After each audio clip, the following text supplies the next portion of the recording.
Boa tarde, pessoal, estou aqui novamente, né? Hoje eu vou fazer um tirinho mais distante, né? Dar uns 40 metros mais ou menos. Estou aqui com a minha G2, né? Lunetinha. E o chumbinho é o Dome. O rifle é o Dome. Eu vou fazer uns tiros aqui, uma distânciazinha de uns 40 metros mais ou menos, entendeu? Aí eu vou lá posicionar meu telefone lá, entendeu? Pegar uma imagem boa. Tá bom? E vocês vão ver aí, né? Vou atirar daqui, entendeu? Daqui pra lá, quando tá mais ou menos no dia. Mais ou menos aqui. Latinha de pitu, tá bom? Bom, pessoal, deixei o telefone posicionado aqui e vou pra lá, tá vendo? Eu vou.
pessoal, aqui ó,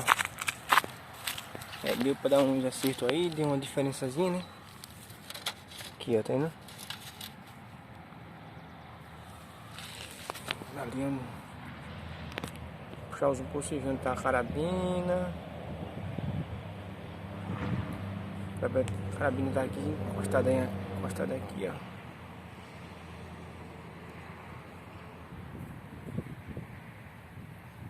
Aí, valeu aí, tá bom? Distanciazinha de 40 metros.